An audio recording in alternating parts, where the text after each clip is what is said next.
va être un sujet qui est particulièrement d'actualité aujourd'hui, à savoir le télétravail.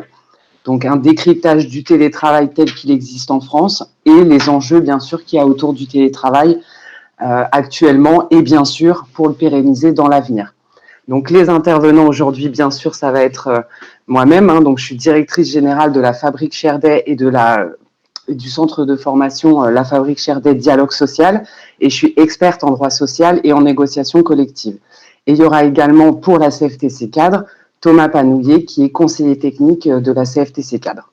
Donc, cet atelier qui nous occupe, ce webinaire, va durer 1h30. Donc, on va parler à peu près 1h, 1h10. Et ensuite, bien sûr, il y aura un temps, si vous avez des questions, si vous souhaitez intervenir et partager une expérience avec nous.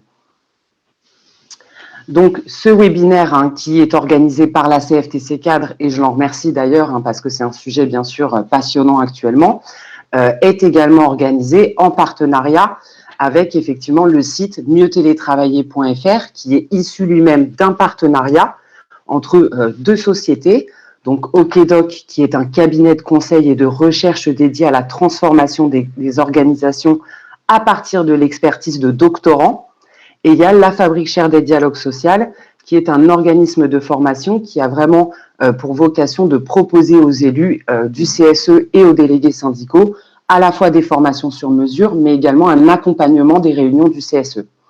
Donc, le site mieuxtélétravailler.fr, lui, est basé sur une conviction profonde, justement, que le télétravail doit être considéré comme une organisation du travail vraiment à part entière, qui nécessite du coup une réflexion en amont, une construction commune entre les différents acteurs de l'entreprise.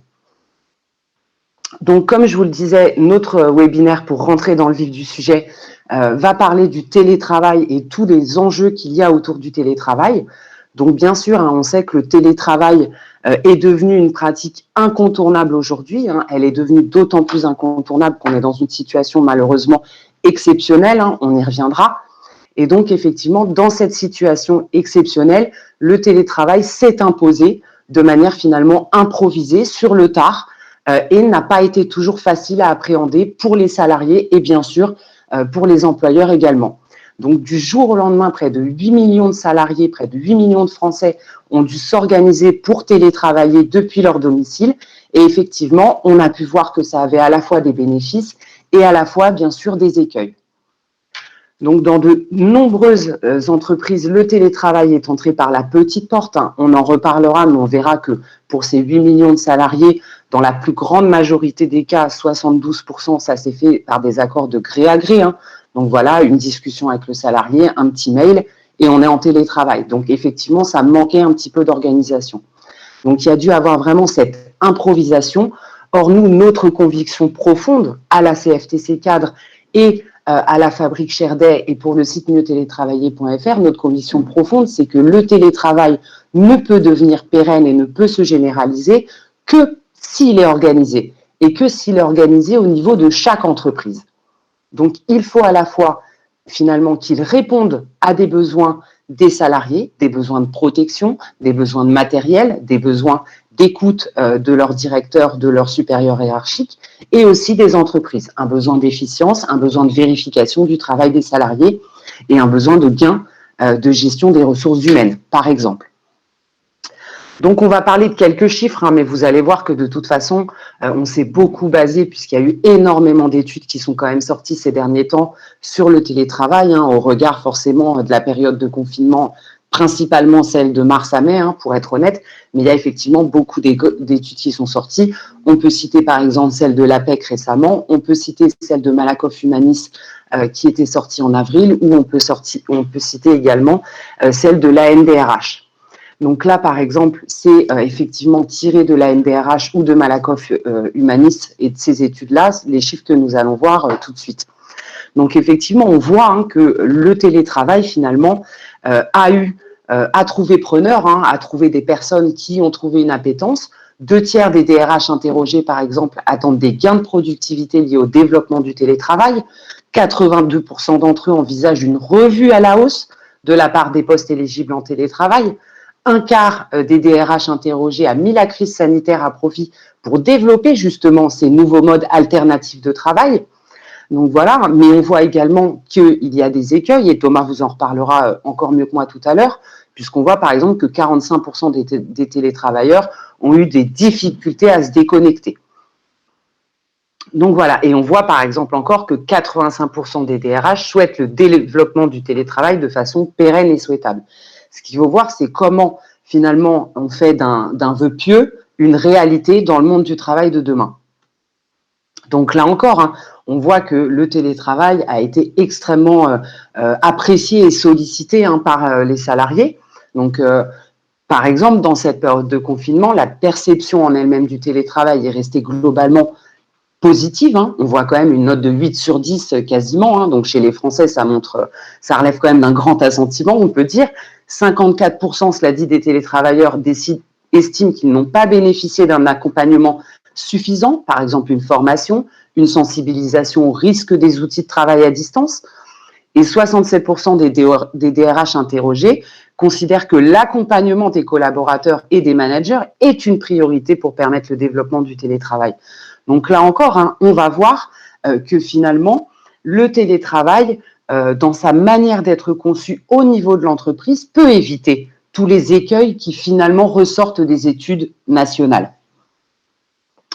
Donc les points clés que nous allons voir lors de ce webinaire, les voici, hein, vous les avez normalement devant les yeux si l'outil fonctionne, l'outil informatique fonctionne. Donc on va commencer avec le cadre légal du télétravail, hein, parce qu'effectivement c'est difficile de parler de télétravail si on ne comprend pas dans quel cadre légal il s'insère dans notre pays. On parlera ensuite du cadre exceptionnel du télétravail, hein, donc des mesures qui ont été prises plutôt sur les questions de pandémie. On verra ensuite les limites et les risques du télétravail, les avantages bien sûr, hein, parce qu'il ne faudra pas rester sur une note négative, bien au contraire. On verra le positionnement de la CFTC cadre en matière de télétravail, et Thomas vous exprimera ce positionnement. Et puis on discutera effectivement de l'avenir, d'après, comment on peut pérenniser, quelles réflexions on peut entamer pour pérenniser le télétravail et le voir devenir un vrai mode d'organisation du travail à part entière dans notre société. Et bien sûr, comme je vous le disais, vous pourrez poser vos questions à la fin. Vous pouvez également les poser d'ailleurs dans le chat. Hein, vous avez à disposition un chat. Donc Marie se fera un plaisir de regarder et de nous transmettre les questions que vous posez si éventuellement vous souhaitez les poser dans le chat. Donc, on va commencer avec le cadre légal. Hein, donc, c'est encore moi qui parle, mais ne vous inquiétez pas, Thomas prendra la parole dès le point 2. Hein, on va alterner la parole régulièrement. Et donc, on va commencer tout de suite avec le cadre légal du télétravail. Donc, le cadre légal du télétravail, comme je vous le disais, finalement, c'est les lois qui ont mené finalement au droit en vigueur actuellement en France pour le télétravail. Donc, le cadre légal du télétravail, il commence avec l'ANI de 2005, hein, donc l'accord national interprofessionnel de 2005, qui lui-même, en réalité, est une transposition d'un accord cadre européen de 2002. Mais finalement, le premier réel moment où on se saisit de la question du télétravail et où on essaye d'organiser le dialogue social autour du télétravail, c'est par les partenaires sociaux avec ce premier ANI. Donc ce premier ANI, il a quand même pour mérite, déjà comme je vous le disais, d'être le premier à se saisir réellement de la question au niveau français, de donner une définition du télétravail. Donc la définition du télétravail, c'est une forme d'organisation et ou de réalisation du travail utilisant les technologies de l'information dans le cadre d'un contrat de travail qui aurait également pu être réalisé dans les locaux de l'entreprise, est effectué hors de ces locaux de façon régulière. Donc ça, c'est effectivement la définition que pose le texte. Le texte pose également le principe du double volontariat, c'est-à-dire un volontariat salarié et employeur dans l'exécution du contrat en télétravail. Il précise également la prise en charge des frais afférents au télétravail. Alors attention, il ne précise pas, il va falloir le prendre de manière forfaitairement pour toute la France, il va falloir payer aux frais réels pour toute la France. Non, il dit juste qu'il ne faut pas que le salarié supporte le coût du télétravail et donc il faut préciser la prise en charge des frais afférents dans le cadre d'un accord collectif. Il couvre, parce que c'est son domaine de signature, il couvre les entreprises de l'industrie, du commerce, des services et de l'artisanat. Et il pose le respect de la vie privée en fixant les plages horaires durant lesquelles le salarié peut être contacté. parce que là aussi, hein, on commence déjà à voir les futurs écueils, c'est-à-dire le droit à la déconnexion des salariés et peut-être l'hyperconnexion dont Thomas vous parlera plus tard, qui consiste finalement à un peu toujours continuer à être au travail. Donc cette ANI, oui, de 2005 a été transposée partiellement en 2012. Donc vous voyez qu'il a fallu attendre longtemps le travail législatif. Donc là encore, il donne une définition du télétravail qui est légèrement modifiée. On ne parle plus d'organisation ou de réalisation du travail, mais seulement d'organisation du travail. Pour le reste, la définition, à part qu'on a inversé la première partie et la deuxième partie, reste la même dans les termes, c'est-à-dire que c'est un travail qui aurait pu être organisé dans les locaux, mais qui ne l'est pas, et qui ne l'est pas par le biais des outils de l'information et de la communication. Là encore, on maintient le principe, hein, puisqu'on transpose partiellement, on maintient le principe du double volontariat pour exécuter le contrat en télétravail. Et là encore, hein, son mérite qui peut paraître symbolique, mais qui est très important, cette loi fait entrer la notion de télétravail dans le Code du travail.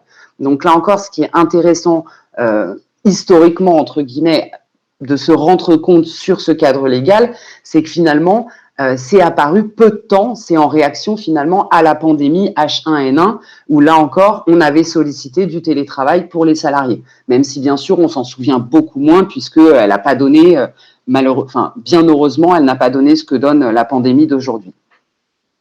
Et puis bien sûr, les ordonnances Macron, hein, en 2017, que vous connaissez tous très bien, je pense par ailleurs, puisque effectivement, c'est également elles qui ont mis en place le CSE, donc la nouvelle instance représentative du personnel, hein, qui a remplacé les anciennes IRP. Donc ces ordonnances Macron donnent également une définition et reprennent finalement le cadre légal du télétravail en réunissant l'ensemble des textes légaux et en simplifiant le recours au télétravail. Donc, dans les ordonnances Macron, 3 possibilités de recourir au télétravail.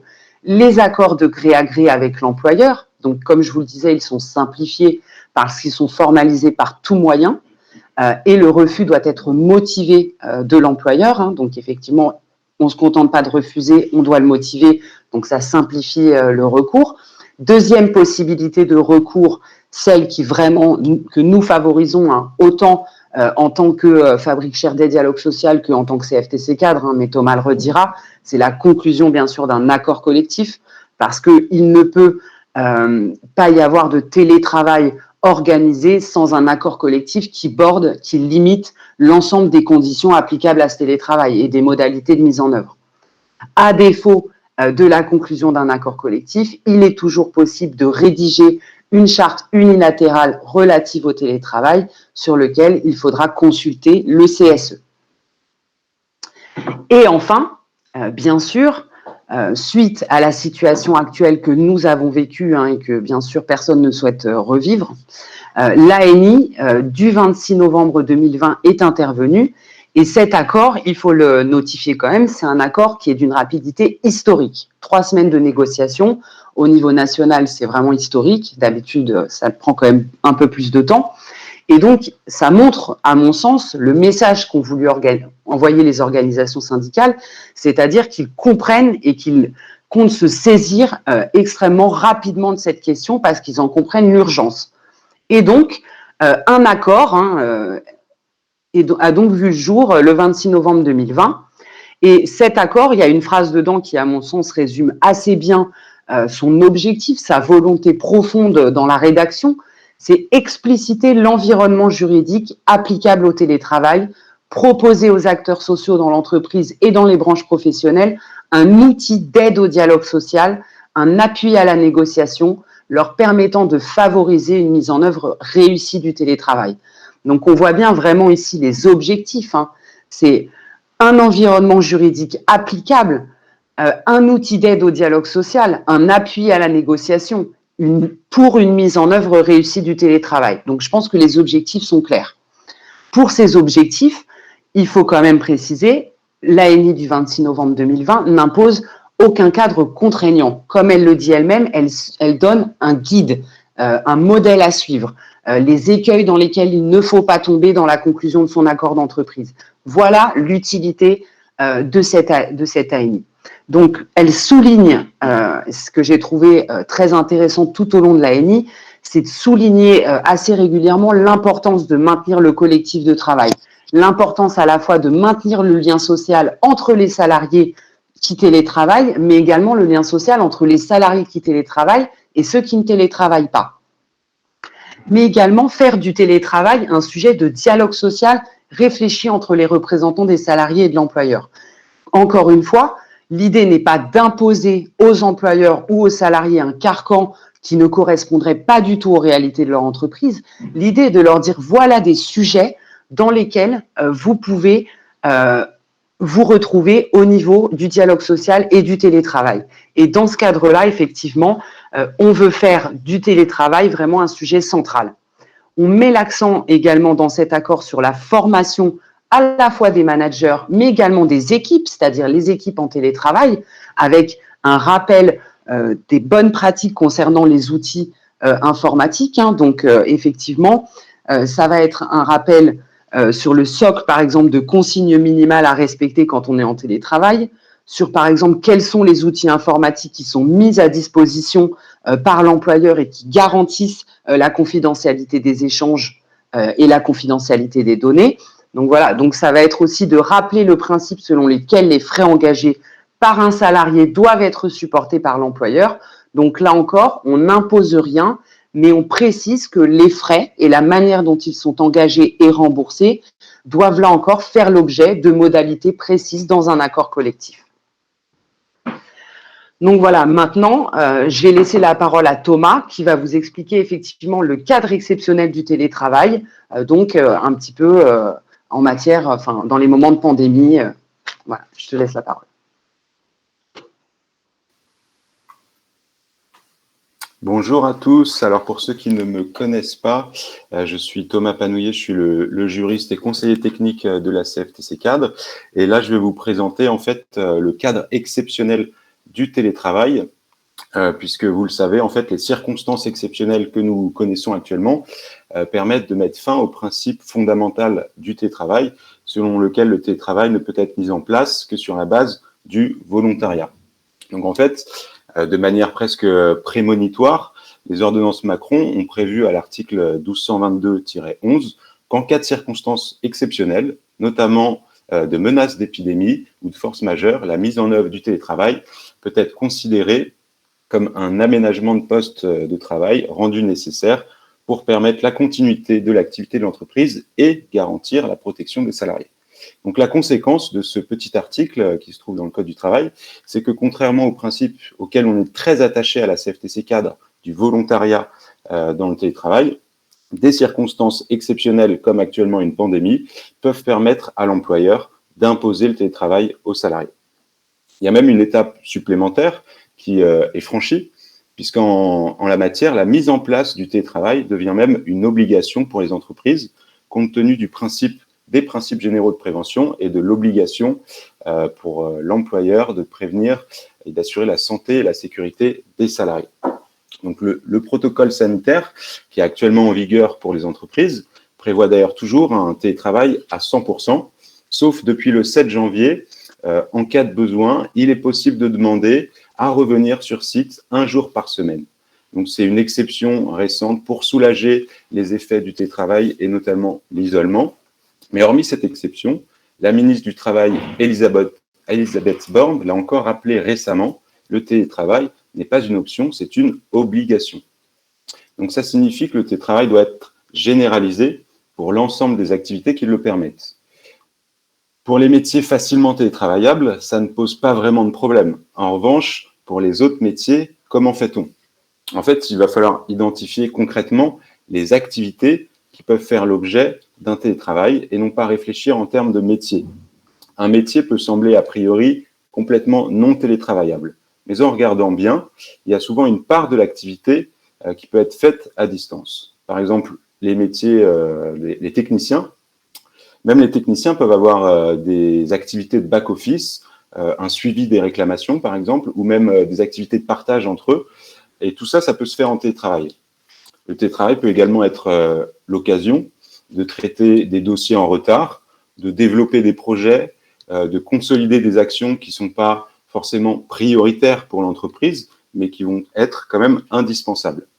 Enfin, si aucune solution technique ne permet aux salariés d'exercer tout ou partie de ces activités en télétravail, alors le travail se fera sur site. En fait, dans tous les cas, il y a un écueil à éviter en ce moment, dans cette période où le télétravail est obligatoire, et ça me semble vraiment important d'insister là-dessus. Donc cet écueil à éviter, c'est de s'en tenir à l'accord collectif préexistant sur le télétravail. Pourquoi ? Tout simplement parce que souvent ces accords, en période de pandémie, sont trop restrictifs, notamment par leurs clauses d'éligibilité. Ces clauses vont exclure certaines catégories de salariés du télétravail en raison de la nature de leur activité, ce qui ne devrait pas être le cas en période de Covid. Par exemple, un exemple très concret, limiter l'accès au télétravail compte tenu de l'équipement du salarié, de sa possibilité de disposer d'une pièce dédiée, ou encore, comme le fait par exemple l'accord chez Foncia, exclure les salariés qui sont à temps partiel. Donc, qu'elle soit logique ou non, ces dispositions ne peuvent pas prévaloir en temps d'épidémie, tout simplement car elles dérogent à une disposition d'ordre public du Code du travail, qui est l'article 41-21-1, selon lequel l'employeur prend les mesures nécessaires pour assurer la sécurité et protéger la santé physique et mentale des salariés. Donc la solution, ça peut consister à convoquer les organisations syndicales et négocier la suspension temporaire de l'accord sur le télétravail. Enfin, sur le cadre exceptionnel du télétravail, je voudrais simplement vous rappeler que même en cas de pandémie, le CSE doit être consulté, ça rentre dans ses prérogatives puisque la mise en place du télétravail est en fait une mesure d'organisation du travail qui concerne la marche générale de l'entreprise et surtout les conditions d'emploi. Une fois qu'on a vu ce cadre exceptionnel, je vous propose de passer aux limites et aux risques liés au télétravail. On va aborder évidemment dans un deuxième temps les avantages que peuvent provoquer le télétravail.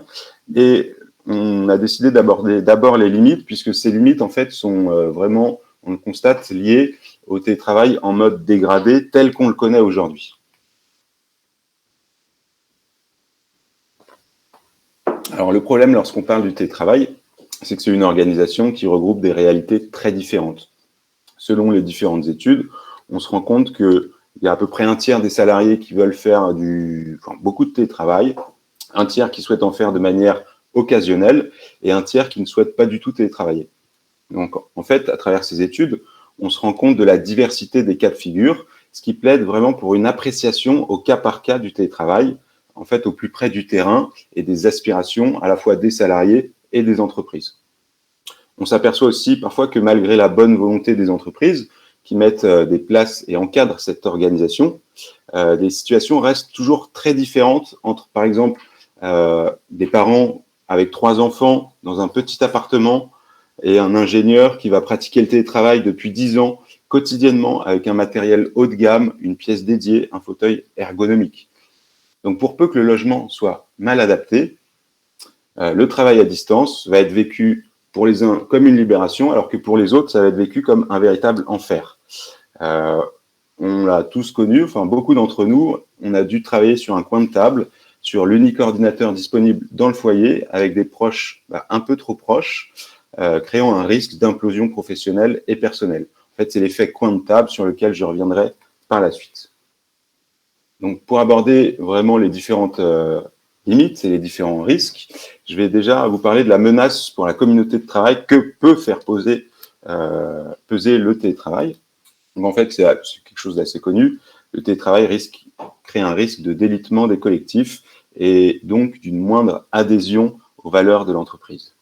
En fait, être à distance de ses pairs et de ses managers peut évidemment impacter la santé mentale et physique des salariés. Surtout, nous, on se demande comment on fait pour travailler sans les autres et loin des autres. Pour nous, la plus grosse difficulté qu'on a pu identifier, la plus courante en tout cas, c'est la difficulté de ne pas pouvoir partager autour du métier et du travail en lui-même. En fait, on se rend compte qu'une grosse partie de notre expérience professionnelle se construit au contact de nos pairs, de nos collègues. Toutes les astuces métiers que l'on met en commun que ce soit dans des espaces formels comme une réunion ou des espaces informels autour de la machine à café, toutes ces astuces, elles risquent d'être perdues au même titre que des opportunités de créativité et d'innovation. Il y a aussi certains salariés qui craignent de voir leur manager, loin du regard de leur manager, de voir leurs efforts non reconnus, leur engagement professionnel rester invisible et ne pas être valorisé. Évidemment, c'est problématique à partir du moment où ça crée de l'insatisfaction, de l'isolement, du désinvestissement, du stress et donc plus généralement des risques psychosociaux. Le lien social qui se noue en entreprise n'existe plus vraiment sous la forme télétravail. Certains nous font part que ça rend le travail plus monotone du fait de la perte des échanges, que ça rend les tâches complexes et urgentes plus difficiles et que par conséquent, ça engendre de la démotivation et un sentiment de perte de soutien de la part du collectif et de ses pairs. Donc finalement, c'est le revers de la médaille. Le télétravail offre plus d'autonomie aux salariés, mais induit pour eux un risque d'isolement associé à un plus faible niveau d'interaction sociale. Le deuxième risque qu'on a identifié à la CFTC Cadre, ou en tout cas la deuxième limite, c'est la nécessité de repenser la fonction de manager. Le télétravail impacte fortement les fonctions de management.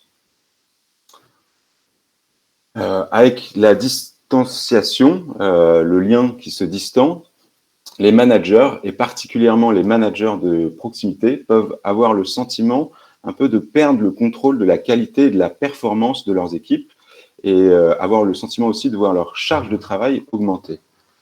En fait, plus qu'auparavant encore, il faut que les managers fassent confiance aux salariés, apprennent à déléguer, à donner à leurs équipes des marges de manœuvre, de l'autonomie et à changer leur conception de l'évaluation du travail en se fondant plus sur les résultats à atteindre. Là où nous, à la CFTC Cadre, on appelle à être particulièrement vigilant, c'est que lorsqu'il est mal mis en œuvre, le télétravail va engendrer des pressions supplémentaires qui sont reportées sur les salariés, qui engendrent de l'épuisement, de la démotivation, j'ai dit, voire même un risque de burn-out lorsque les salariés doivent constamment prouver leur temps de travail et la manière dont ils l'occupent, par exemple en étant appelés toutes les heures par leur hiérarchie ou en devant faire un reporting excessif.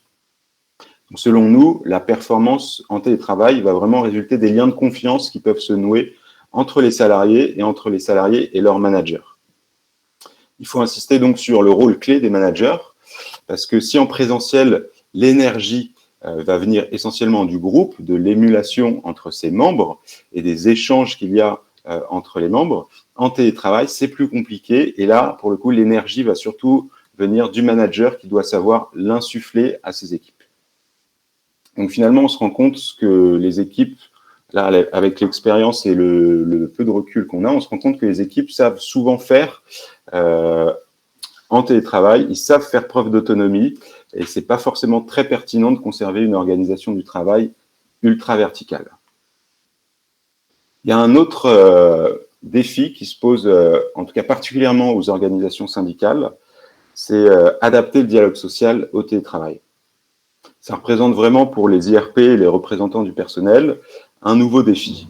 Donc le risque, il est bien identifié, c'est de perdre le lien de proximité qui existe avec les salariés.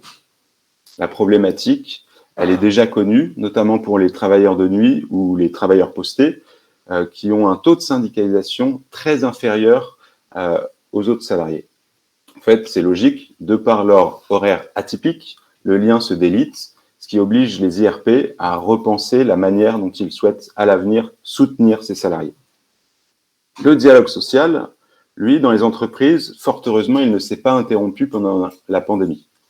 Et comme je vous le dis, fort heureusement, car c'est le maintien de ce dialogue social qui a permis la mise en œuvre du télétravail ou par exemple du chômage partiel. En revanche, il est intéressant de constater que le dialogue social, pendant cette période, a été bouleversé tant sur la forme, avec vraiment l'essor de réunions en visioconférence, en audioconférence, voire même par messagerie instantanée. Donc ça, c'est pour la forme. Et sur le fond aussi, les questions qui se posent sont nouvelles. C'est les conditions notamment de la reprise, du retour au travail. Donc finalement, je ne pense pas qu'il faille être inquiet plus que ça concernant le dialogue social en lui-même. En revanche, la proximité et le lien qui se distend avec les salariés, entre salariés et syndicats, là, c'est vraiment problématique. Mais je ne doute pas que les représentants du personnel qui participent actuellement à cette conférence ont déjà plein d'idées pour passer outre. Une troisième limite qui est bien identifiée et qu'on retrouve beaucoup dans la littérature, c'est l'effacement des frontières vie personnelle, vie professionnelle et aussi l'effectivité du droit à la déconnexion. En fait, il y a quelques années, il y avait une loi qui était vraiment ignorée du Code du travail et qui interdisait de toute façon physiquement toute exportation du travail à la maison. C'était tout simplement la loi de la pesanteur. Petite anecdote, le premier ordinateur à avoir été créé, ENIAC, dans les années 1940-1950, pesait 30 tonnes. Donc on n'imaginait pas à l'époque le rapporter chez soi. Aujourd'hui, dans un monde 100% digitalisé, on est les premiers à en faire l'expérience, une simple clé USB permet de déménager son bureau à son domicile. Alors, quand la cuisine ou le salon deviennent des bureaux bis, quand le temps et lieu de travail se confondent avec les temps perso et lieux de vie perso, l'hyperconnexion, on s'en doute, elle n'est pas très loin. Et une telle dissolution des frontières, à terme, est plutôt mortifère et surtout peut disqualifier le télétravail. C'est particulièrement vrai, en tout cas, concernant le temps de travail. Les salariés en télétravail, du moins lorsqu'il est très étendu, peuvent perdre leurs repères à l'échelle de la journée, voire même de la semaine. C'est aussi travailler plus longtemps. On le constate, avec le télétravail, il y a une diminution des pauses en nombre et en temps, une augmentation des horaires morcelés, et du coup, in fine, ça questionne la frontière entre la vie personnelle et la vie professionnelle. Dans l'étude qu'on a menée au niveau de la CFTC CAD cet été, une étude qui s'intéresse au bien-être pendant le confinement et le déconfinement, en fait, vous avez été nombreux à déclarer avoir travaillé plus fréquemment et plus longtemps. Et ça, on va y revenir par la suite. Donc, le télétravail pose clairement la question du bornage du temps de travail, d'autant plus lorsqu'il est considéré comme une opportunité offerte aux salariés, presque un cadeau que l'employeur donnerait à son salarié. Et en fait, ça va créer une situation vraiment malsaine, puisque le salarié va se sentir redevable vis-à-vis de son employeur, ce qui va avoir tendance à augmenter son temps de travail. Donc voilà, je voudrais simplement rappeler que bien que le confinement ait vraiment marqué les esprits, le domicile n'est pas un bureau bis, c'est rappelé par l'article 12.22.9. Le refus d'accepter un poste de télétravaillé n'est pas un motif de rupture du contrat de travail, ni d'ailleurs de sanctions disciplinaires. Pour enchaîner, je voulais m'attaquer à un cliché qui revient souvent, selon lequel le télétravail permet d'augmenter la productivité. Donc, c'est un débat qui a cours depuis plusieurs années maintenant. Certains vont dire que la distorsion du collectif rend moins productif en télétravail, alors que d'autres vont mettre en avant le fait de perdre moins de temps en réunion ou dans les transports, ce qui leur permet d'être plus efficaces. En fait, il n'y a pas de réponse unique, car l'impact du télétravail sur la productivité va dépendre de nombreux facteurs. Il y a d'ailleurs une étude très intéressante du ministère des Finances, du Trésor économique, qui montre qu'en fait, l'impact va dépendre des conditions dans lesquelles est mis en œuvre le télétravail. Donc ça, cette étude, elle doit vraiment nous interloquer en tant qu'organisation syndicale. Et on constate que dans le cas du télétravail en mode dégradé, c'est-à-dire mis en œuvre de manière précipitée, soudaine, sans préparation, sur l'ensemble du personnel et sur l'ensemble du temps de travail, pour des missions qui ne sont pas toujours adaptées d'ailleurs, et sans forcément avoir de garde d'enfants, le télétravail, dans ce cadre-là, peut être source de perte de productivité très importante. Il y a une étude réalisée, par exemple, pendant le confinement auprès de salariés d'un centre de recherche japonais et qui estime la perte de productivité à 63%. Ça nous semble énorme, évidemment, mais c'est confirmé par d'autres études françaises, notamment le CNAM, qui montre en fait que le télétravail occasionne des déperditions de productivité. Ces déperditions de productivité, elles sont de 3 types. Vous les retrouvez dans la slide que je vous présente. Ce sont d'une part les pertes de temps ou surtemps qui sont en fait liées au temps nécessaire à l'apprentissage des outils numériques, des bugs informatiques, des interruptions domestiques ou numériques, puisque évidemment, au télétravail, on doit échanger plus de mails. Le deuxième type de déperdition de productivité qu'a identifié le CNAM, c'est la déperdition liée à la santé physique et mentale des collaborateurs. C'est le syndrome que j'ai abordé tout à l'heure du coin de la table. En fait, c'est tout simplement le fait d'être mal installé chez soi pour travailler et l'isolement social, l'épuisement numérique. C'est un phénomène qui est vraiment réel et qui est actuellement constaté par les centres de médecine du travail qui font face vraiment à un nombre croissant de troubles musculo-squelettiques. Enfin, le troisième type de déperdition de productivité, en cas de télétravail en mode dégradé, c'est le moindre impact des consignes managériales données à distance. Les consignes ont tendance à être moins respectées, peut-être qu'elles ne sont pas assez claires, et on constate aussi que certaines entreprises mettent en place un surcontrôle qui demande aussi du temps supplémentaire pour les salariés qui doivent effectuer par exemple un reporting quotidien de leur activité. Donc d'après cette étude du CNAM, lorsque l'entreprise est en télétravail à 100%, la perte de productivité peut atteindre 20%, voire plus en cas de mauvaises conditions. L'étude qu'on a menée, nous, au niveau de la CFTC Cadre, sur le bien-être confinement et post-confinement, montre aussi très bien l'isolement que peut provoquer une situation contrainte de télétravail. On se rend aussi compte à travers cette étude que lorsqu'on est sur une activité qu'on maîtrise parfaitement, ça peut être par exemple un aspect de gestion de son métier, le télétravail va permettre d'augmenter sa productivité. Là, c'est très positif. À l'inverse, quand on est sur des activités plus de pilotage de projet ou des activités demandant beaucoup d'interactivité, le télétravail là, va représenter un vrai challenge dans la durée pour entretenir la transversalité et le collectif. Donc finalement, pour résumer, l'impact du télétravail sur la productivité va vraiment dépendre de son ampleur. Travailler 1 ou 2 jours par semaine ne va pas produire du tout les mêmes effets que télétravailler à plein temps.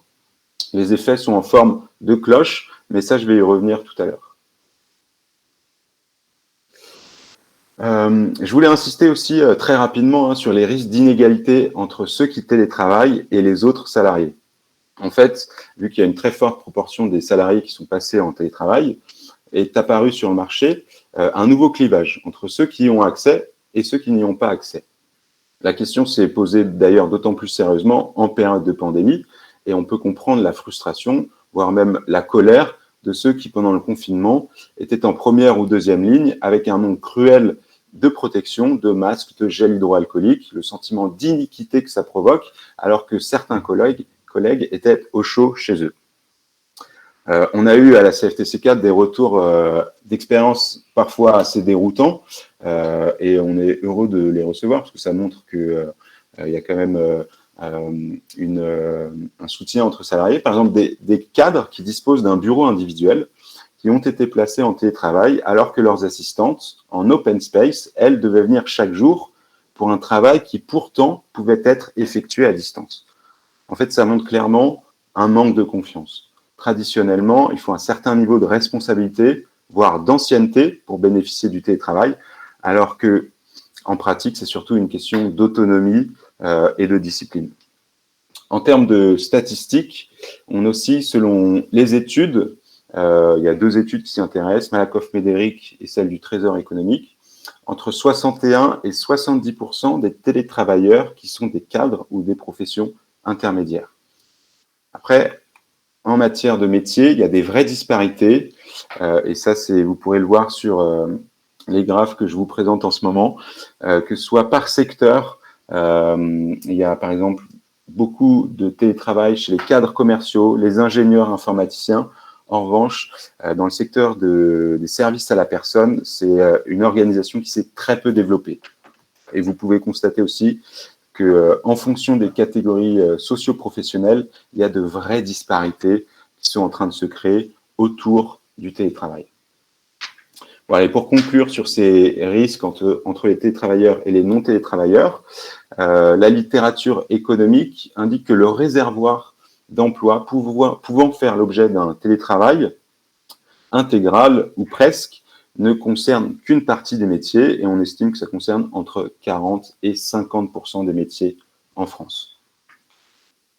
Voilà, pour finir sur les risques et limites du télétravail, je voudrais finir sur l'inégal accès à un télétravail de qualité, parce que selon nous, à la CFTC4, c'est une problématique vraiment importante et qui est nouvelle en fait. On a vu que le télétravail pouvait engendrer des inégalités en matière d'emploi. Les cadres sont fortement au télétravail, les employés un peu moins. Mais le télétravail peut aussi révéler d'énormes inégalités en matière de conditions de travail, puisque celles-ci vont dépendre du domicile du salarié. Ça va dépendre, par exemple, du fait d'avoir une pièce dédiée, un nombre de mètres carrés suffisant, disposer éventuellement d'un balcon, d'une terrasse, avoir la présence d'enfants.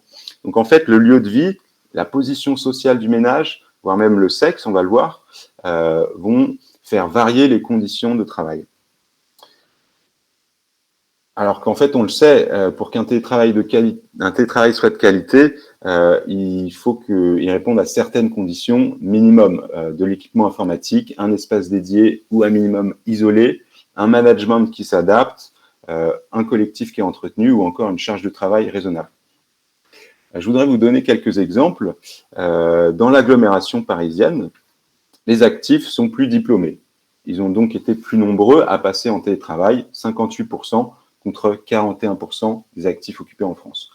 Pour autant, est-ce que leurs conditions de travail ont été meilleures? On peut se poser la question, puisqu'en fait, en agglomération parisienne, les logements sont plus étroits, en moyenne 9 mètres carrés de moins par personne que la moyenne nationale.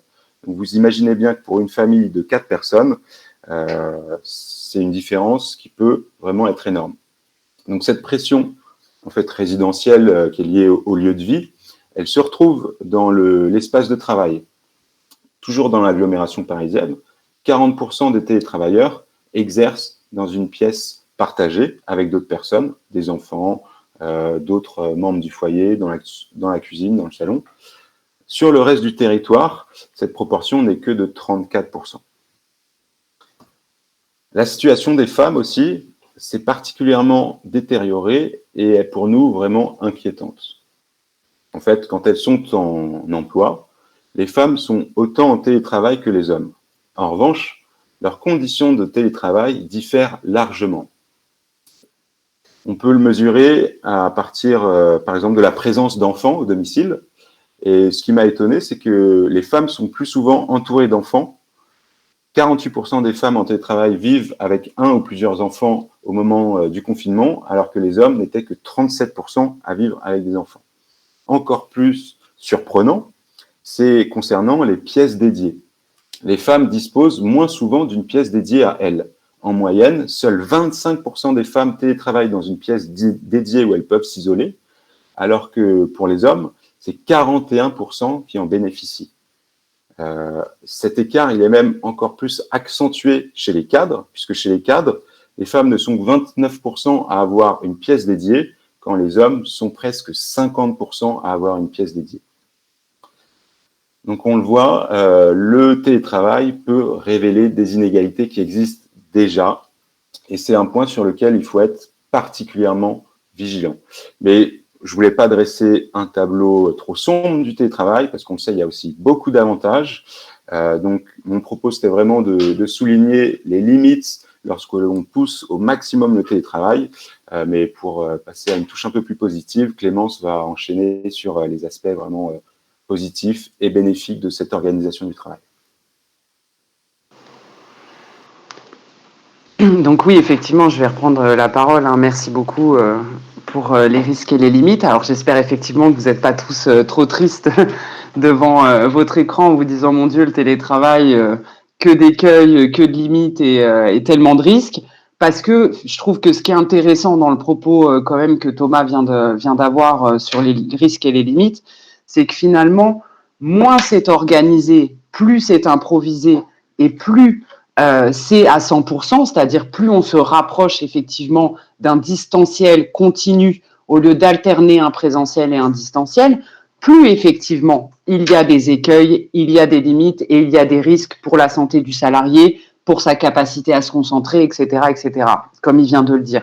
Ce qui est intéressant de voir en réalité, c'est que si on s'organise bien en faisant par exemple un audit des pratiques et de ce qui est faisable dans son entreprise, qu'on fait un accord sécurisé et balisé et qu'ensuite on fait un suivi des dispositions qu'on a mis en place pour savoir effectivement est-ce que cette disposition, est-ce que cette préservation des droits ou de la santé du salarié est suffisante ou est mise en œuvre de manière à vraiment empêcher effectivement des problèmes liés au stress, liés au burn-out ou liés à des pertes de productivité, eh bien on se rend compte qu'effectivement, soit c'était évitable en amont, soit de toute façon ce sera rattrapable par la suite parce qu'on fait vivre son accord, on le suit et donc on réajuste perpétuellement en fonction effectivement des avantages qu'on veut trouver dans le télétravail et c'est pour ça qu'on le met en place. Si effectivement c'est pour plomber tout le monde, c'est pas intéressant. Au-delà de bien sûr de cette période pandémique où on n'a pas eu le choix et où ça s'est fait de manière très rapide.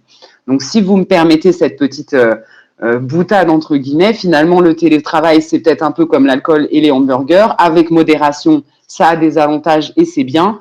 Avec bien sûr des transgressions et un trop plein, là par contre effectivement ça part dans des risques et des limites. Donc sur les avantages du télétravail, je pense que on en a tous entendu parler, on les a tous aussi vécus pendant cette période de pandémie, même si, comme disait Thomas, trop de télétravail à un moment crée un risque d'isolement qui est difficilement acceptable. Mais il y a quand même des avantages indéniables. Le premier, bien sûr, c'est une conciliation plus grande des temps de vie. Donc cette conciliation, je vais y revenir avec des bonnes pratiques, mais elle nécessite une bonne organisation de ces journées en télétravail.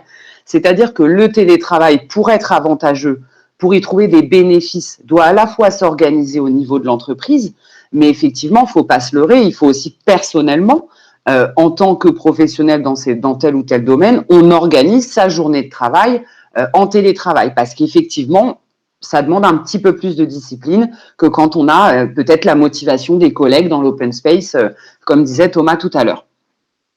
Donc, le premier avantage pour concilier les temps de vie, et il est évident, c'est moins de temps de passer dans les transports. Donc, à partir du moment où on passe moins de temps dans son RER, dans son métro ou dans sa voiture, forcément, on a plus de temps à consacrer à sa vie privée, à sa vie familiale. Et ça, bien sûr, toutes les études le montrent. Plus on est en télétravail, plus on gagne du temps qu'on passe pas dans les transports. Mais effectivement, comme je disais, trop de télétravail, c'est pas forcément une bonne chose. Mais là, c'est mathématique.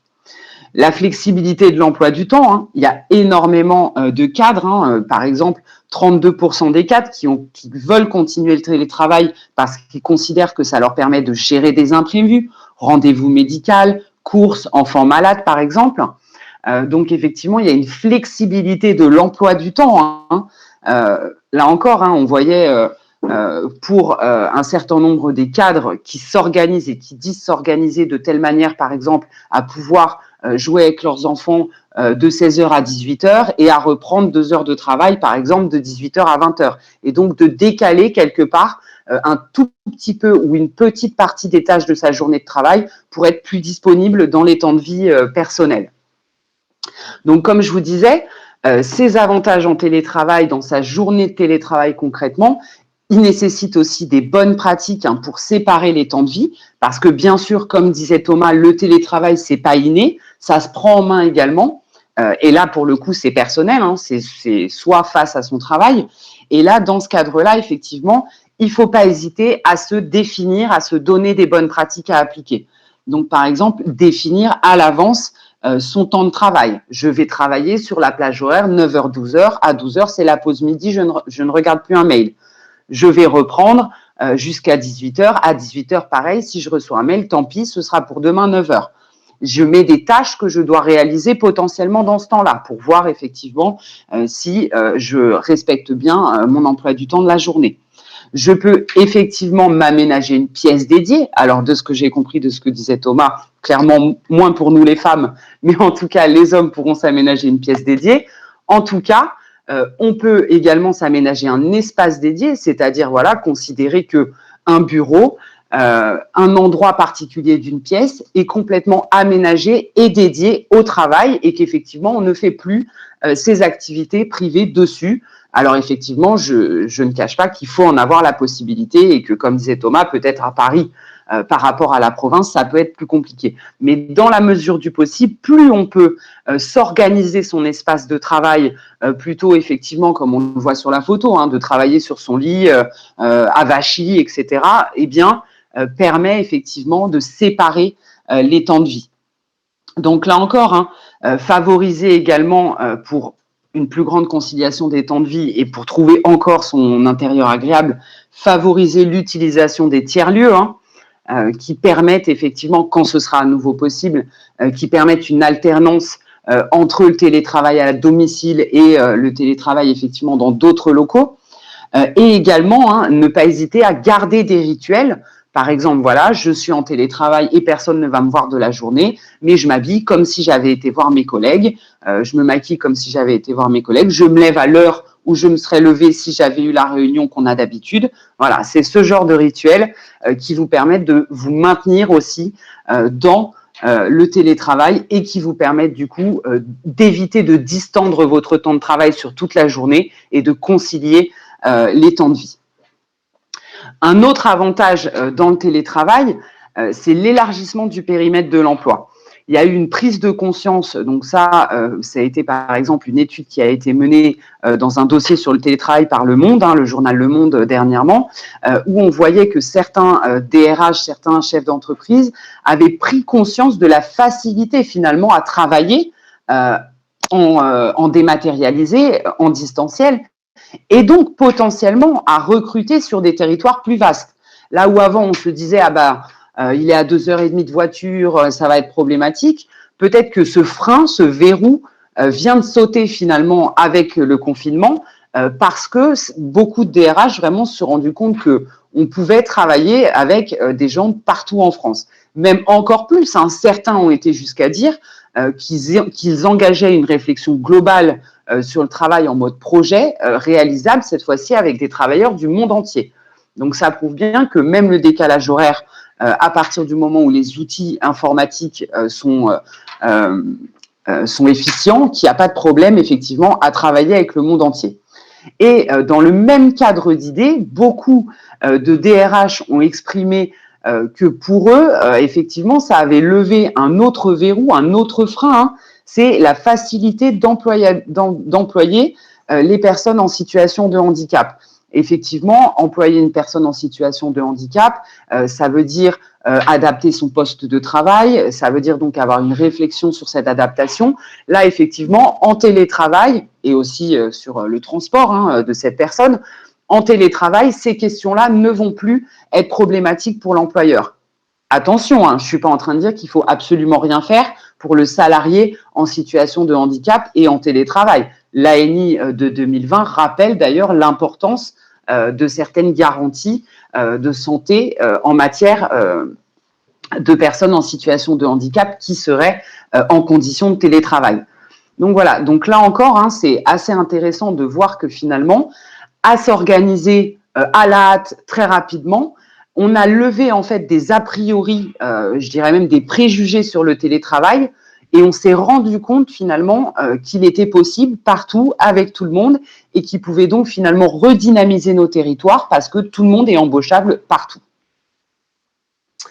Donc toujours sur les avantages du télétravail, donc je pense là encore que c'est intéressant par rapport à ce que disait Thomas, puisqu'il parlait de télétravail dégradé. La plupart des cadres qui ont été interrogés, donc par exemple sur l'étude APEC ou des autres salariés qui ont été interrogés, considèrent qu'il y a une meilleure qualité de vie au travail. Et bien sûr, comme disait Thomas, c'est un sentiment en cloche, c'est-à-dire que plus il y a de télétravail, moins on voit ses collègues, plus ce sentiment va avoir tendance à disparaître. Mais quand on est sur du télétravail qui est de l'ordre de 1, 2 jours, 3 jours maximum par semaine avec 2 jours en entreprise, eh bien, par exemple, 47% des cadres disent travailler plus au calme, avec une diminution du stress, avec une plus grande concentration, une augmentation aussi du sentiment de liberté dans le travail, qui donc, à leur sens, leur donne une meilleure qualité de vie au travail. Un sentiment également de confort et de cadre de travail agréable pour 35% d'entre eux.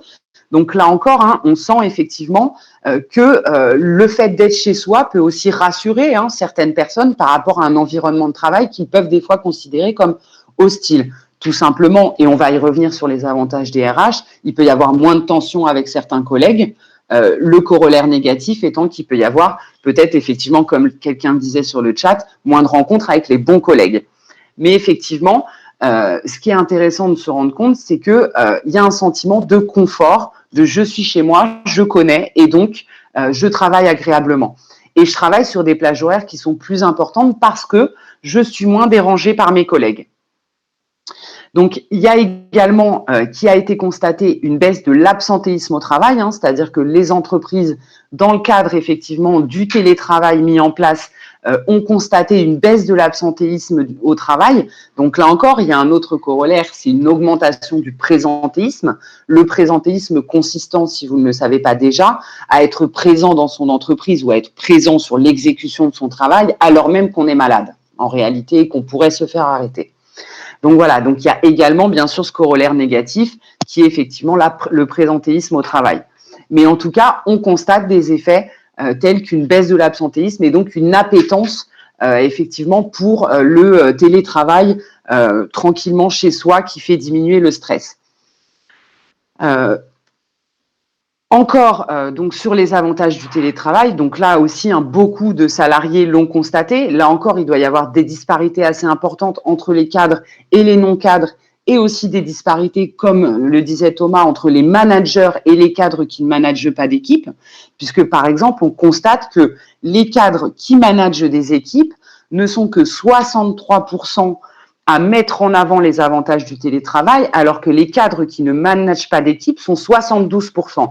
Donc, on perd presque 10% d'écart entre les deux. Ça montre bien qu'au niveau des managers d'équipe, il y a eu une inquiétude sur la capacité qu'ils avaient à manager à distance et donc une forme finalement d'insécurité liée à cette nouvelle forme de management.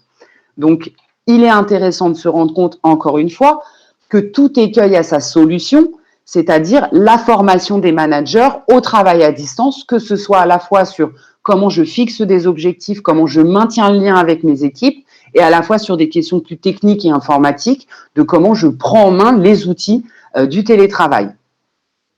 Donc, comme je vous le disais, un gain d'autonomie et d'organisation qui est constaté par tous les cadres. Donc, ça met en œuvre le télétravail, ça met en œuvre la responsabilisation du salarié et son implication dans l'entreprise, parce que forcément, plus il est responsabilisé et autonome dans ses tâches, plus finalement il va s'impliquer dans son entreprise. Ça augmente la capacité de gestion des tâches télétravaillables.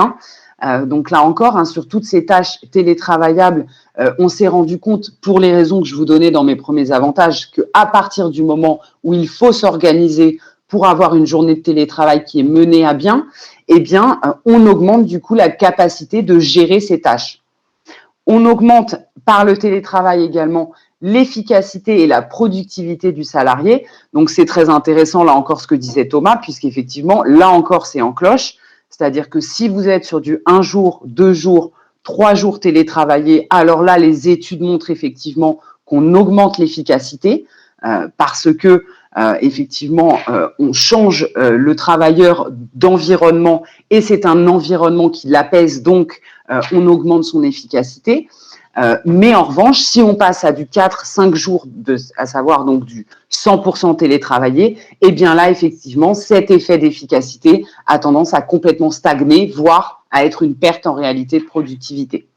Donc voilà, donc il faut savoir que de plus en plus de salariés sont en quête de sens dans leur travail, sont en quête d'autonomie et d'indépendance. Or, le télétravail, là encore, un grand nombre de cadres, 80% d'entre eux, ont effectivement sollicité que dans leur prochain emploi, le fait que l'employeur ait mis en place un système de télétravail, de télétravail dans son entreprise pourra effectivement être un critère lui permettant de préférer une entreprise à une autre dans le cadre de son recrutement. Donc, vous voyez que c'est intéressant de voir que même pour les salariés actuellement, c'est devenu également un critère potentiel de recherche d'emploi, c'est-à-dire une entreprise qui a vraiment conçu le télétravail comme un mode organisationnel à part entière. Et puis les avantages du télétravail, il ne faut pas oublier non plus les DRH dans cette histoire parce que pour eux aussi, il peut y avoir des avantages. Donc il peut y avoir tout simplement une gestion des retards qui est diminuée. Forcément, vous n'avez pas à faire attention, est-ce que le salarié est bien à son poste de travail à 9 heures, il est chez lui, donc on ne gère pas les retards de la même manière. La réduction des coûts liés à la présence du salarié dans l'entreprise, également, puisque on peut par exemple décider de réduire finalement la taille de ces locaux suite à la mise en place du télétravail. Également, et j'en parlais déjà avant, mais c'est aussi un avantage en termes de gestion et de gain de temps dans la gestion des ressources humaines, une diminution des contentieux entre collègues qu'il faut bien gérer au niveau RH, surtout quand ça donne naissance effectivement à des situations de harcèlement moral, et donc ça fait moins de tensions ou de gestion de contentieux dans le cadre des ressources humaines. Et là encore, le rôle du supérieur hiérarchique ou du manager peut être simplifié, et donc là encore, il y a un gain de temps dans la gestion des ressources humaines par rapport au supérieur hiérarchique qui peut effectivement donner pendant le télétravail les éventuelles informations RH. J'en ai fini avec les avantages. Je pense qu'on pouvait en dire un peu plus, mais qu'on était peut-être un peu plus court en temps, donc j'ai essayé d'être peut-être un peu plus synthétique. Comme je vous le disais, un certain nombre d'études parlent de ces avantages encore plus en détail, donc n'hésitez pas à nous en demander en lien. On pourra vous donner également des liens d'études si vous souhaitez en voir. Maintenant, on va passer effectivement au positionnement de la CFTC cadre avec Thomas qui va reprendre la parole. Oui, merci Clémence. À la lumière des différents diagnostics qu'on a pu effectuer, en fait, on le voit, le télétravail constitue une véritable révolution organisationnelle pour les entreprises, mais aussi pour les familles qui sont concernées. En fait, avec un télétravail qui est doublement élargi, que ce soit au niveau de la population visée que des jours télétravaillés, on va assister à un bouleversement géographique des tâches professionnelles. Au bureau, il va y avoir les tâches collectives et à la maison, les tâches demandant de la concentration. Alors, on le voit bien du côté des salariés, et Clémence l'a abordé, il y a une recherche vraiment de marge de manœuvre et de flexibilité au quotidien, et le télétravail peut y répondre. Les salariés attendent en fait de leur entreprise une juste répartition des fruits de la révolution numérique, et c'est normal. D'ailleurs, le fait que le télétravail soit autant sollicité le montre, et interroge aussi les entreprises sur l'attractivité des lieux de travail, l'ambiance au bureau ou même le sens même du travail. En fait, quand on vous parle de courbe qui suit une forme de cloche, c'est que dans un premier temps, lorsque le télétravail est mis en place, la satisfaction du salarié s'accroît. Si je vous mets la slide avec l'effet cloche, ce sera un peu mieux. Donc la satisfaction du salarié s'accroît par la mise en œuvre du télétravail, puis elle commence à atteindre un certain niveau où elle stagne du fait du risque d'isolement. Vient ensuite le second temps, la courbe de satisfaction du salarié redescend faiblement avec la perte de productivité, puis plus fortement lorsqu'il y a un grand nombre de jours télétravaillés.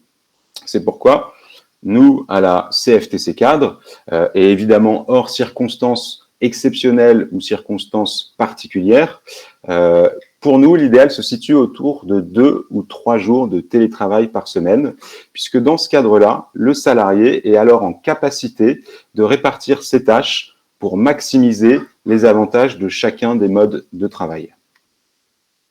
Donc en fait, pour rester bénéfique aux salariés, mais aussi aux entreprises, et éviter ainsi tous les écueils qu'on a vus, le télétravail doit être pensé, réfléchi, négocié, accepté et managé. On a vu que le télétravail était plein d'ambiguïtés. Il peut, par exemple, permettre aux salariés de développer son autonomie, mais en contrepartie, ça va diminuer ses interactions sociales.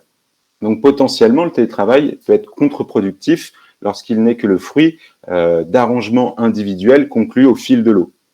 Si le télétravail s'élargit, et pour nous, 3 jours par semaine semble être le point de basculement, et s'il se démocratise, puisque beaucoup de postes hier qualifiés de non télétravaillables l'ont en fait été pendant des mois, et bien dans ce cas-là, des règles collectives et consensuelles, donc acceptées et connue de tous, nous semble vraiment impérative, même si la loi ne l'impose pas, du moins pas encore.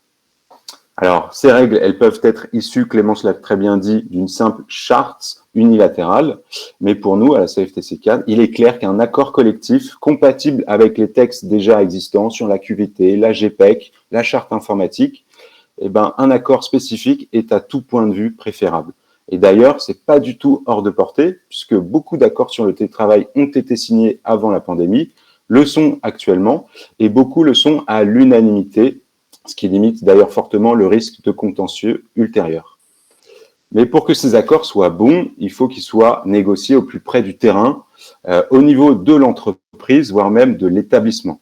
Donc il faut opérer un bilan directement auprès des intéressés, c'est-à-dire les salariés. Et pour ce faire, on peut utiliser un droit qui est un peu tombé aux oubliettes, dans les oubliettes, c'est le droit d'expression directe et collective sur les conditions de travail et l'organisation du travail, qui vise d'ailleurs spécifiquement le rôle des managers dans ce sens, à l'article 2281-10 du Code du travail.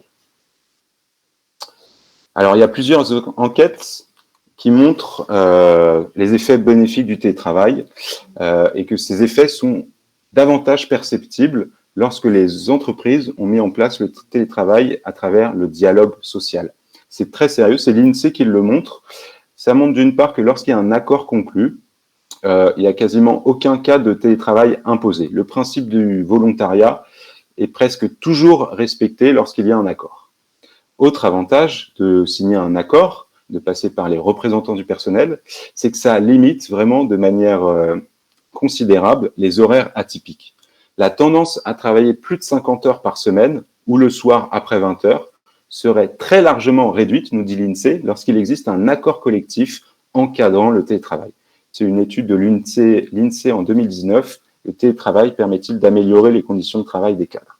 Enfin, passer par un accord collectif, ça nous semble évident, ça permet de limiter le sentiment d'iniquité pour ceux qui ne sont pas éligibles au télétravail et surtout, ça permet de prévoir des mesures d'accompagnement et d'amélioration de la qualité de vie au travail pour ces salariés.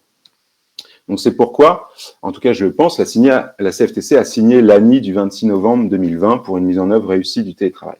Il ne s'agit clairement pas d'un texte révolutionnaire juridiquement, mais il permet de clarifier le cadre et il a l'avantage de regrouper l'ensemble des règles qui étaient jusqu'à présent dispersées entre l'ANI de 2005, les ordonnances, la jurisprudence.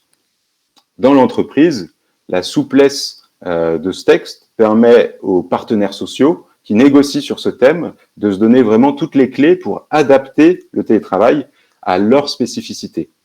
L'article d'ailleurs 2.2 de l'ANI insiste bien sur l'importance de faire de la mise en place du télétravail un enjeu au niveau de l'entreprise. Un autre point qui nous a semblé aussi intéressant dans ce texte, c'est qu'il appelle à la prise en compte du bien-être des salariés et en fait un enjeu managérial. Alors, c'est pas très juridique comme formulation, mais nous, ce qui nous semble intéressant, c'est que par cet accord, les partenaires sociaux, le patronat y compris, demandent de prendre en considération les particularités de l'environnement de chacun. Et ça, en fait, c'est la première fois que c'est formalisé dans un texte et ça nous semble, compte tenu des limites que je vous ai exposées, très, très intéressant.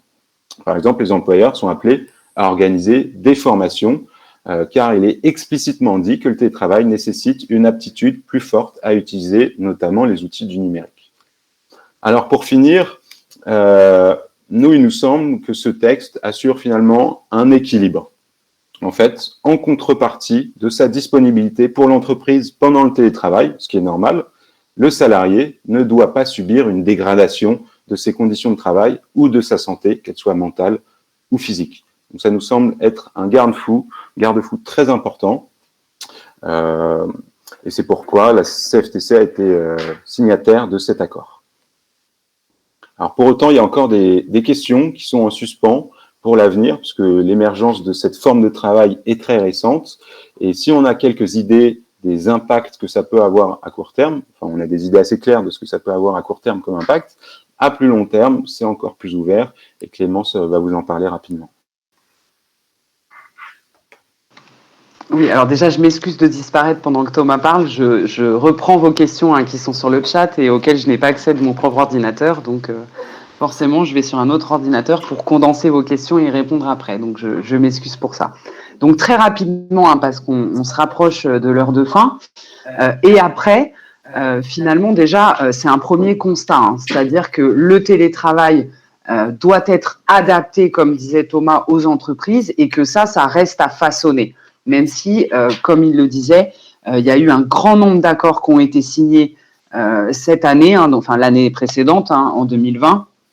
Et donc, pour être clair, il faut continuer finalement à façonner ce droit du télétravail. Parce que le droit du télétravail ne peut pas se pérenniser et se généraliser avec une organisation contraignante nationale. Il ne doit pas y avoir un droit finalement du télétravail, mais un peu comme l'a fait l'ANI, des limites, un encadrement. Il doit y avoir autant de droits du télétravail qu'il existe d'entreprises. C'est-à-dire qu'une entreprise est désireuse de faire du télétravail une organisation ou un des modes d'organisation alternative du travail dans son entreprise, et bien dans ce cadre-là, il fait des diagnostics, il met ensuite en place un accord sécurisé, et puis il suit son accord avec potentiellement des clauses de revoyure et des suivis, des questionnaires faits aux salariés pour savoir quel est leur ressenti en télétravail. Donc, c'est vraiment le premier constat qu'on peut faire pour l'avenir, c'est qu'il ne peut y avoir de pérennisation que si chaque entreprise prend le sujet en main comme si c'était son sujet national, finalement. Et ensuite, finalement, on va parler très rapidement vraiment des pistes de réflexion pour la suite, mais il y en avait encore beaucoup d'autres. Les pistes et les questions qui ont pu effectivement être soulevées sur des potentialités à long terme, parce que finalement, personne n'a une boule de cristal et n'est vraiment capable de dire à long terme ce qui va se passer, mais des questions ont été abordées. Donc, par exemple, certaines études ont mis en lumière la possible fin du salariat, ou en tout cas la possibilité d'une augmentation accrue des auto-entrepreneurs, excusez-moi. Là encore, on n'a pas la réponse, personne ne peut le dire. Il y a déjà eu beaucoup d'études qui, pour plein d'autres raisons différentes, c'est-à-dire la souplesse d'organisation, le coût, etc., avaient déjà, entre guillemets, prévu la fin du salariat et c'est pas arrivé. Donc, est-ce qu'il peut y avoir une tendance où, là encore, sur le marché de l'emploi, on se dit effectivement, je peux distancier mon projet et prendre un auto-entrepreneur? Oui, mais il y a de fortes chances que ce soit déjà le cas avant.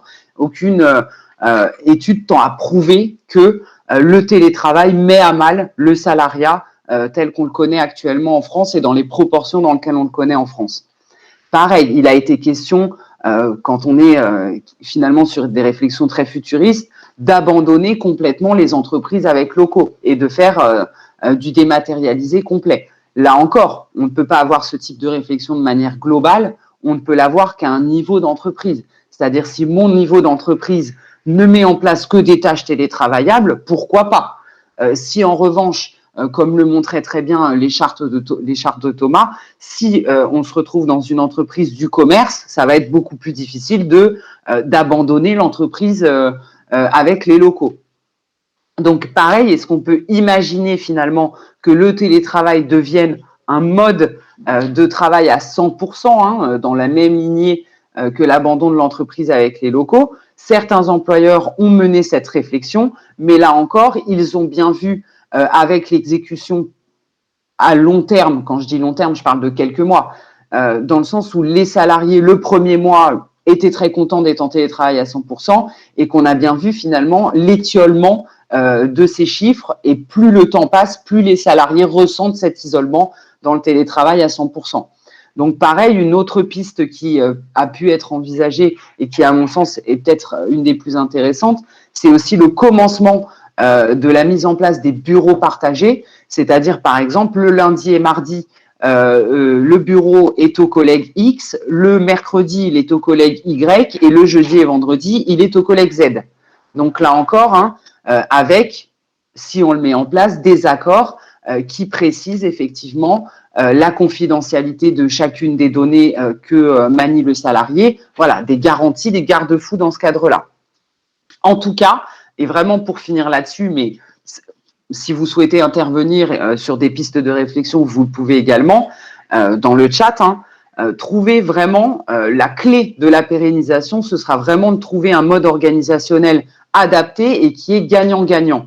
Gagnant à la fois pour un salarié qui ne se sent plus isolé et qui se sent en maîtrise du télétravail et des outils, et à la fois gagnant pour l'entreprise qui constate l'efficacité de ses salariés en télétravail et a un gain à la fois dans les coûts et à la fois dans les gestions des ressources humaines.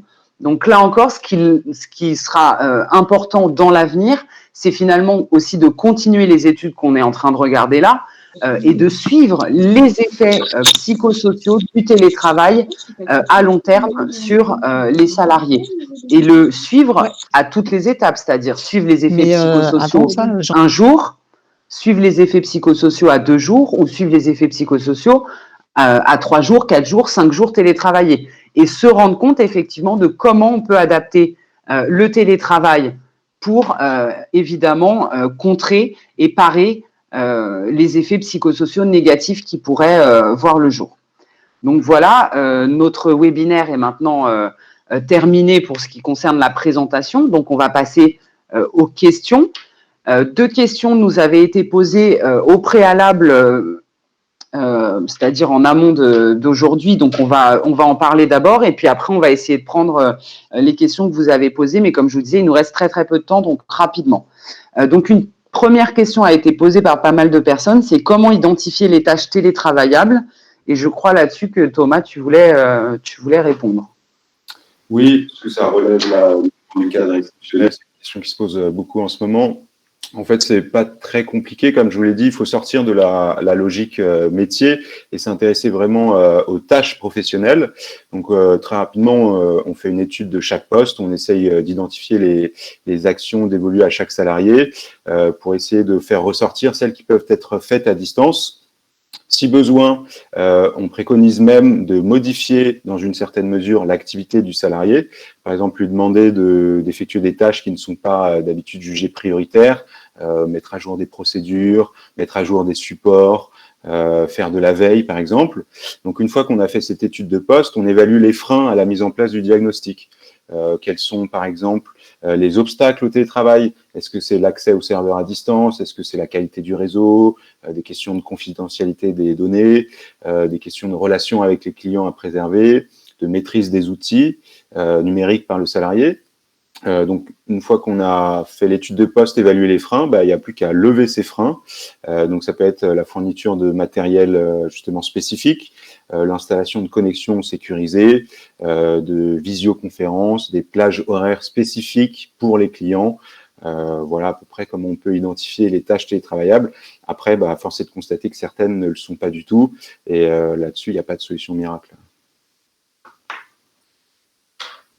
Après, je ne sais pas, c'est toi qui avais noté les... Oui, je les ai, ouais.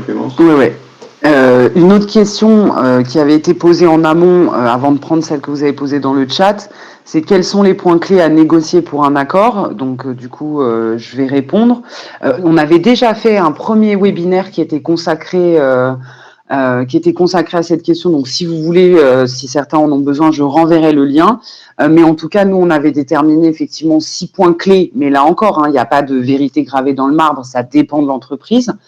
Mais 6 points clés nécessaires à la conclusion, effectivement, d'un accord collectif en télétravail. Donc, le premier point, c'était les conditions de passage en télétravail et les modalités d'acceptation par le salarié du contrat mis en œuvre en télétravail.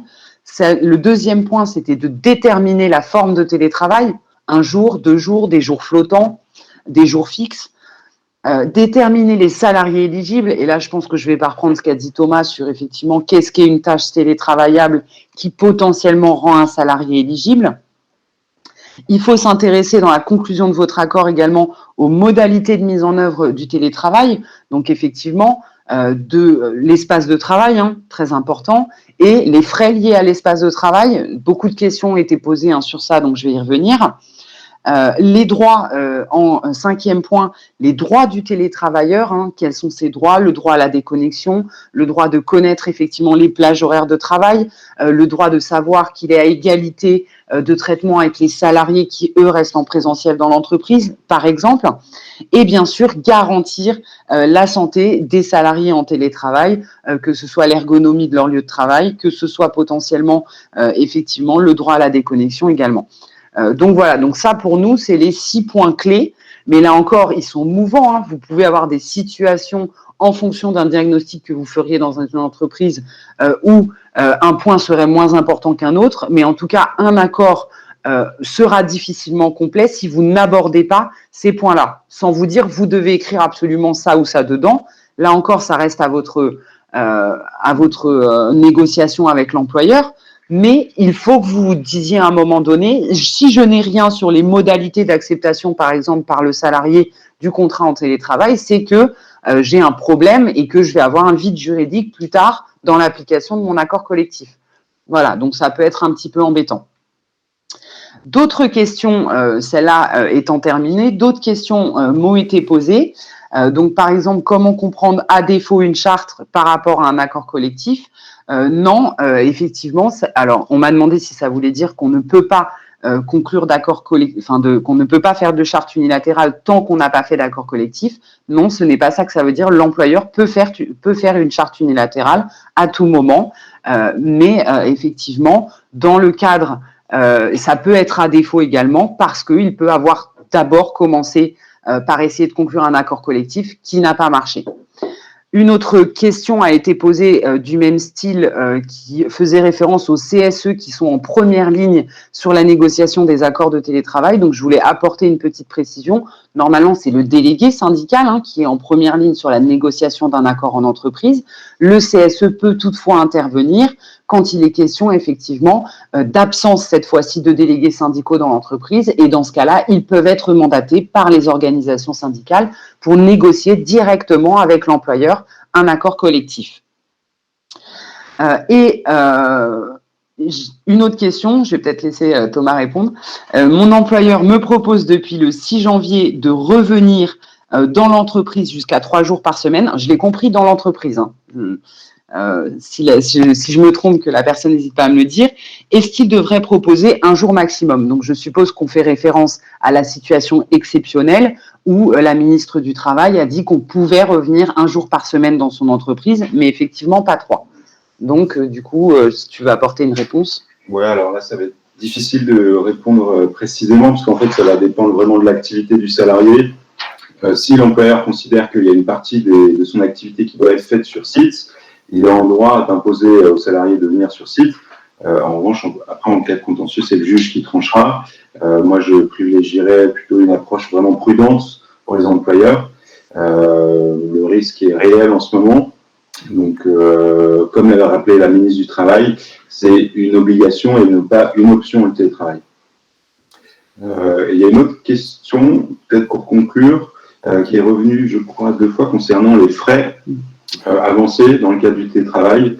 C'est une question intéressante parce qu'en fait, les textes sont un peu flous. L'ANI 2005 prévoyait la prise en charge de tous les frais avec une indemnité spécifique liée aux dépenses Internet, au téléphone. Cette indemnisation, elle a été supprimée par les ordonnances Macron, qui aujourd'hui renvoient uniquement au dialogue social dans les entreprises. Donc en fait, ce qu'on va devoir appliquer, c'est tout simplement les règles sur les frais professionnels, à savoir que l'employeur devra rembourser les frais directement engagés par le salarié pour l'exécution de ses tâches professionnelles. Donc ça signifie qu'en fait, si vous avez déjà un abonnement Internet chez vous, votre employeur n'aura pas forcément à vous rembourser le montant de l'abonnement. En revanche, si vous êtes amené pour exercer votre travail à domicile à acheter une imprimante, ce qui est absolument nécessaire, là, il s'agit absolument d'un frais professionnel qui devra vous être remboursé. Donc la situation, en tout cas, nous, voilà, cette situation, elle ne nous semble pas vraiment idéale parce que c'est confus pour les salariés et d'où l'importance, en fait, de passer par le dialogue social. De plus en plus d'entreprises prévoient justement une sorte d'enveloppe annuelle, biannuelle, triannuelle pour s'équiper. Là, par exemple, j'ai en tête l'accord infini sur le télétravail dans l'entreprise. Pour tous les salariés qui sont en télétravail, il y a une indemnisation de l'ordre de 300 € par an pour s'équiper. Et c'est, selon nous, vraiment une très très bonne chose et c'est absolument nécessaire. Pour compléter un peu ce que vient de dire Thomas, donc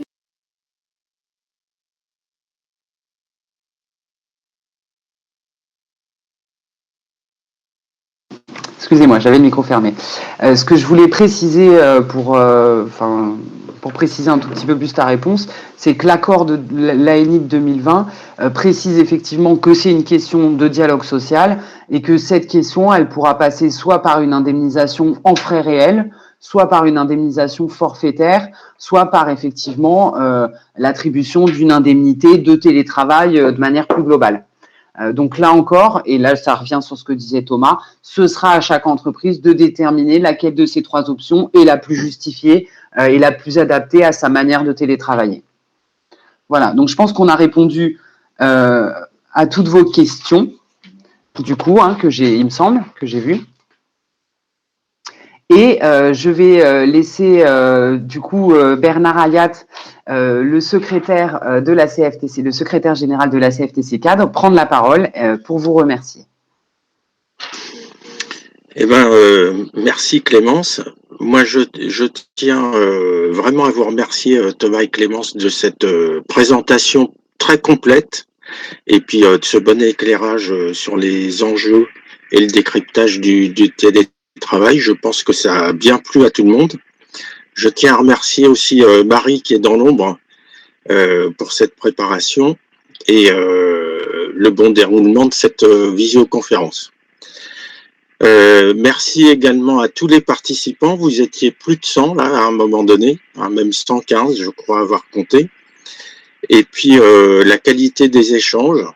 Alors j'ai bien noté ce qu'a dit Thomas et pour la CFTC cadre, et je le partage bien sûr. C'est l'organiser, ce télétravail, c'est surtout dialoguer et surtout qu'il ne soit pas imposé. Voilà. Faites attention quand vous êtes en entreprise, bien sûr, au bon déroulement des accords que vous pouvez passer. J'ai bien noté aussi dans le chat que le CSE était très compliqué à faire,